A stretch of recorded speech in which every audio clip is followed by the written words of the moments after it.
Congratulations. This is such a lovely film. Oh, thank you. I was there. I always like to go back to Sundance when I see a movie at Sundance and talk about that experience and what it was like to be there. You were in the theater? That first theater, Oh my Eccles? God, yes. wow. What was that like for you? That was just mind-blowing, you know.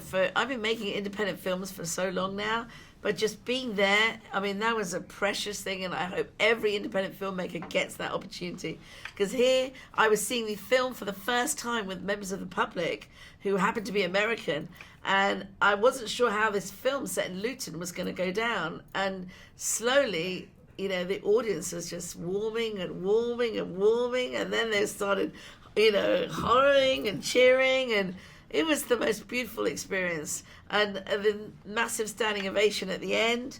And then, of course, our amazing bidding war because we didn't have a distributor in the States. It was a dream come true, really. It's an amazing story. How about you? How did you feel when you got this script? How relatable was this to you? It was a bit yin and yang. So like a lot of the aspects of it I could relate with, like the growing up in a predominantly white neighborhood and having to deal with being treated differently for the color of my skin. Not to the extent that they did, but I understood it.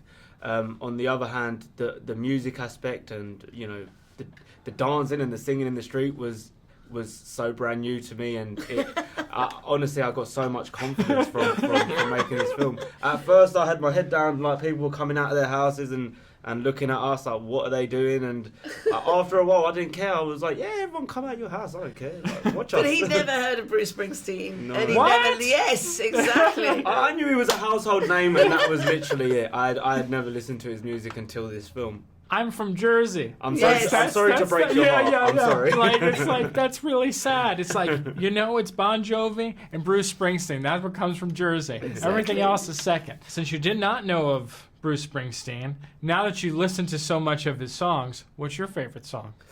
Every time someone asks me this, I get a new answer. Okay. So like I have a new answer every like Oh, really? 2-3 weeks. Okay. And my new one is Streets of Philadelphia. I've had that on loop for a while now. Okay. It's a great Very one. It's a powerful. great one. Yeah.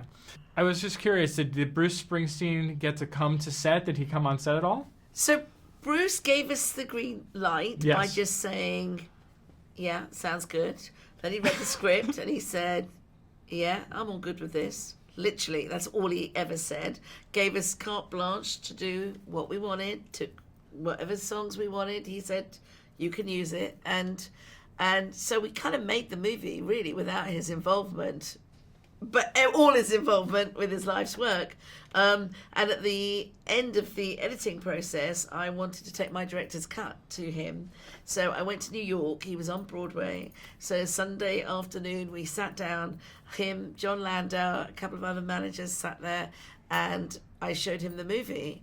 And I was quite nervous because, you know, he'd given me the responsibility of looking after him, but I wasn't, you know, I how do you take Born to Run and repicturize it? You know, it's his anthem. So I had taken quite a lot of risks myself with how I wanted to tell his story through a British 16-year-old Pakistani kid's perspective. And at the end of the movie, there was silence. No one said anything. And I was like, okay, well, that didn't go the way I wanted it to go. And I went down, turned the lights on. He got up, he walked over to me, he gave me a big kiss, and he put his arms around me, and he said, thank you for looking after me so beautifully. And he said, don't change a thing, I absolutely love it. And then we sat down for an hour, and he talked through all the things that he loved. He loved all the stuff to do with self-deprecating him. You know, all this, there were gags about, oh, is he Billy Joel, and all this. He was like, loved all that. He loved the politics of the piece. He loved how it was so relevant today. And I asked him, you know, what was your favourite bit? And he said, how you did Born to Run. So I was like, oh, I'm in tune with the boss. There you go. Well, it was incredible, and thank you so much for making the movie. Thank you.